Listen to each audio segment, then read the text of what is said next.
Ассалому алейкум мардуми тоҷик муҳоҷирон. Ҳама каса хуш омадем ба канали Авиабилет ТЖ.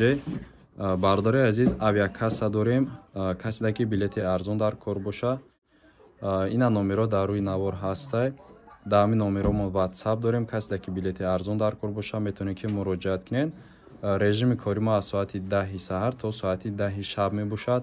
Марҳамат ки муроҷиат кунед. Зангои шуморо интизор ҳастем. Билета арзон гирифта метиҳем.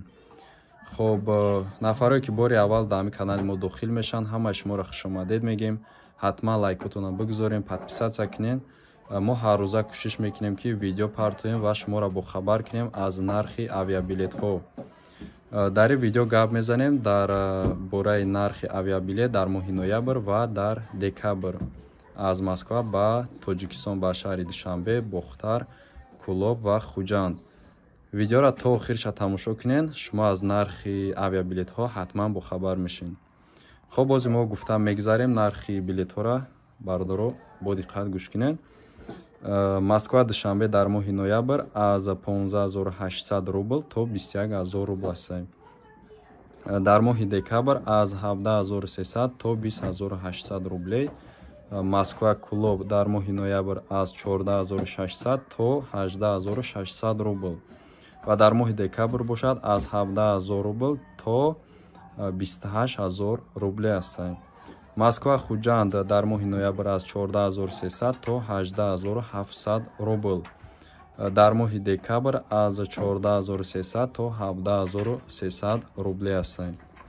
مسکو بختر در ماه نوامبر از 19700 تا 22800 روبل است. و در ماه دکامبر از 22700 تا 26000 روبل می باشد. خب این بود نرخ авиабилет ها. بردار شما یک چیز دیگه هم به نظر بگیرین که این نرخ بلیط هایی که موزی گفتیم این همه وقت این وقتی که موزی ویدیو را میپرتیم ممکن که یک ساعت پس نرخ بلیط ها دیگه شود یا اینکه پگاده уже نرخ авиабилет ها دیگه میشه. هر روز نرخ ها علی شیدن میگیره. دوستان عزیز، یک خبر مهم دیگه است که میخوام به شما برسونم. تا جایی که ما فهمیدگی هستیم، تا جایی که ما میدونیم، این به همه مهاجرات داخل داره. با دقت گوش کنین. نفرایی که زیاده از 2 штраф میکنن شما را میتونن که برای همین 2 штрафتون ویستون محکم کنن، دپورتاسیا کنن. یعنی که چه خیلی فرق نداره چه خیلی شما штраф میکنین. یعنی که قاعده های حرکت در راه با ماشین وایرون میکنین. یعنی که اگه پیش خود перехода светофора سرخ میگذارین، خلاص چی سببی که باشه وقتی شما را штраф کردن برام 2 штраф میتونن که ویستونا محکم کنن. خب وقتی که شما یک штраф میکنین شما دا 2 ماه مهلت میتین، 2 ماه سراغ میتین که همین سوم штрафтона بسپرین. وقتی که شما همین سوم نمیسپرین بسیار بردار چیز اهمیت نمیتین. وقتی که هم 2 ماه گذشت سوم نسپردیم شما دا بالایی با یک штраф دیگه میاد علاقه میشود 2 штраф. یک штраф دیگه بالایی برای اونه که یعنی که سوم سپردگی نیستین زنی оплата. بعدا وقتی که شما را در راه رو اگر که проверка کردن یعنی که دیدن که 2 штраф داره میتونن ویسونا محکم کنن یا دپورتاسیا کنن.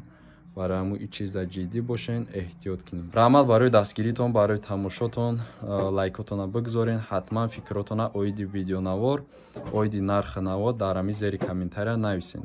سلامت و سربلند باشین تا ویدیوهای آینده. خداوند همه شما را نگهبان باشد.